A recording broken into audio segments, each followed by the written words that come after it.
Bagaimana menentukan lot size ketika kita trading? Oke, Sobat Trader, kita mau bahas bagaimana cara menentukan lot size. Mungkin Sobat Trader ya masih ada yang bingung nih, kalau mau trading, ini baiknya ambil volume lotnya berapa ya? Apakah 0,1, 0,2, 0,3 atau 1 lot, 2 lot gitu ya. Nah, ini kita akan bahas cara menentukan lot size ketika kita trading ya. Jadi untuk bisa dikatakan ini untuk yang idealnya ya. Ya bukan berarti ini baku ya Sobat Trader, memang bisa menentukan lot size-nya masing-masing sesuai dengan pengalaman Sobat Trader masing-masing. Tapi ini saya mau bahas bagaimana kita menentukannya dengan money management yang baik ya, dengan risk yang sudah ditetapkan, dan kemudian berapa size lot yang harus kita ambil ketika kita trading setiap kali transaksinya. Oke, kita lihat untuk pairs, misalkan kita mau trading euro terhadap US dollar, misalkan ke Great Britain Pound Sterling terhadap US dollar atau Australian dollar terhadap US dollar ya, kita mau lihat nih kita ambil size lotnya berapa. Contoh pertama, misalkan kita modal $10.000 ya, $10.000, dan kita punya ketetapan atau kita punya plan bahwa risk kita hanya 1% daripada modal. Kita misalnya 1% dari modal setiap kali transaksi ya, itu berarti bisa kita transaksi kalau secara sederhananya bisa 100 kali transaksi ya, karena setiap kali rugi, loss itu 1%, kan masih sisanya 99% ya, jadi masih bisa dikatakan 100 kali transaksi. Oke, kita lanjutkan. 1% dari modal berarti sama dengan modal 10.000 sama dengan berarti $100 ya, $100 ya. $100 itu sama dengan 1% daripada modal $10.000. Nah, kemudian kita punya strategi trading, kita analisa ya, kemudian kita lihat ini batasan rugi ya. Kita lihat misalkan kalau kita buy di low ya, atau buy di support, atau sell di resisten atau di high. Nah, kemudian kita lihat ini level batasan ruginya misalkan jadinya 100 pip ya, 100 pip. Oke, kita 100 pip. Nah, kita mau lihat berapa size lot yang harus kita gunakan dalam trade ini ya. Misalkan 100 pip.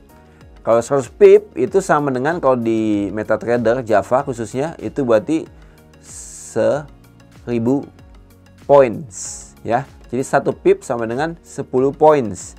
Jadi 100 pip sama dengan 1000 poin. Oke.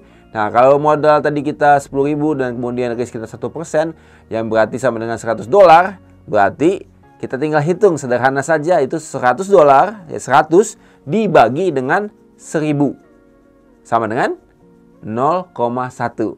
Nah, jadi kita transaksinya adalah kita ambil 0,1 lot Sobat Trader.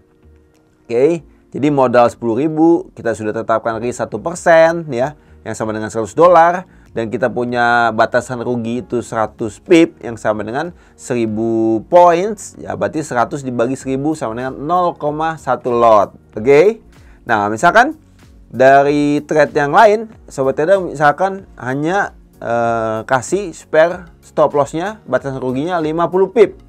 Nah, dengan modal yang sama, risk yang 100 dibagi 500 ya, 500 ya, karena kan 50 pip sama dengan 500 points ya, jadi 100 dibagi 500 poin ya, atau dibagi 500 sama dengan 0,2 lot. Oke, jadi kalau misalkan tadi yang pertama Sobat Trader kasih spare stop lossnya itu 100 pip, itu ambil 0,1 lot. Tapi kemudian kalau yang kedua ini spare-nya cuman stop lossnya adalah 50 pip, ambilnya bisa 0,2 lot. Ya, walaupun ini lebih besar kelihatannya lotnya 0,2, tapi lossnya sama ya nilainya dengan yang pertama di 0,1 lot. Kenapa? Ya karena sama-sama risknya adalah 1% daripada modal atau sama dengan sekitar $100 risknya. Oke. Nah, misalkan di trade yang lain Sobat Trader kasih spare stop lossnya itu hanya 25 pip ya. Yang pertama kan 100, yang kedua 50. Nah, ini yang ketiga nih di 25. Ya, berarti kan 25 pips sama dengan 250 points. Nah, berarti dengan modal yang sama, risk yang sama, jadi 100 dibagi 250 sama dengan 0,4 lot. Oke. Nah, ini sama risknya. Kalau kena resiko sama-sama rugi 1% dari modal atau sama dengan $100 tadi ya, walaupun ini 0,4 lot. Yang kedua kan 0,2. Yang pertama kan 0,1. Ini sama-sama risknya, tapi lotnya berbeda. Ya karena tadi spare stop lossnya berbeda.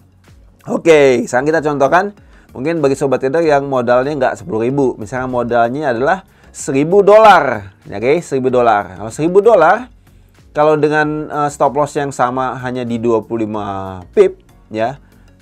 Kalau misalkan $1.000 itu kan risk 1%-nya berbeda dengan yang 10.000. Kalau 10.000 1%-nya sama dengan $100.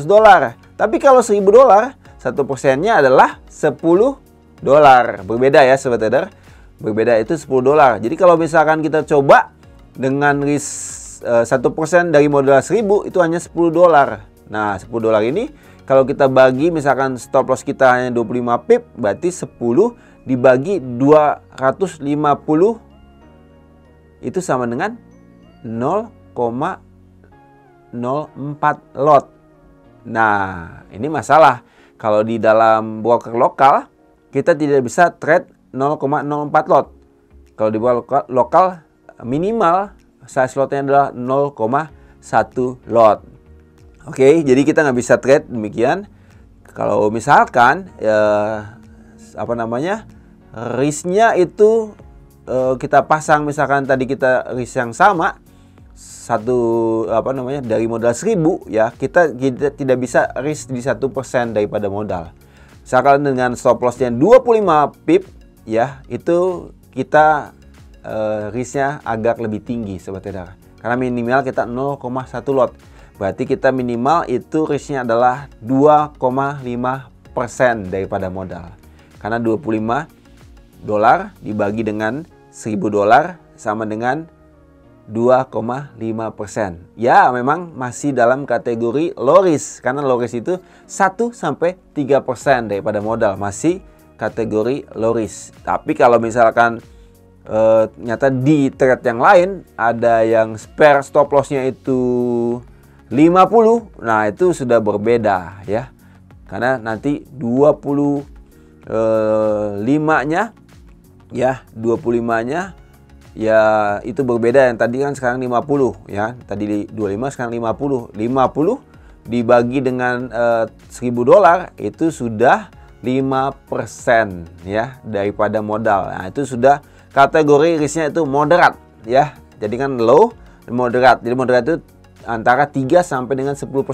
Nah, kalau misalkan stop lossnya lebih gede lagi, lebih daripada 100 pip, nah itu sudah kategori high risk. Ya, karena kategori di atas di atas 100 itu high risk. Ya, nah ini kita bisa perhatikan ya. Jadi kita bisa menentukan lot size-nya sesuai dengan modal kita masing-masing. Ya, sobat trader, kalau memang sobat trader punya modal misalkan 1.000 atau 10.000, misalkan setting untuk kategori risknya itu di low 1-3%, maka kita bisa perhitungkan berapa lot yang harus kita ambil setiap kali transaksi. Oke, sobat trader, jika ada masih pertanyaan seputar yang kita bahas ini, tinggalkan saja di kolom komentar. Kiranya video ini bermanfaat buat sobat trader semua. Jangan lupa klik like dan share. Bagi sobat trader yang belum subscribe YouTube channel ini, klik tombol subscribe-nya, aktifkan loncengnya supaya sobat trader dapatkan notifikasi jika ada video-video terbaru dari kami. Dan bagi sobat trader yang serius untuk trading, langsung saja join di PT Java Global Future, broker legal terpercaya di Indonesia. Sampai ketemu di video-video selanjutnya.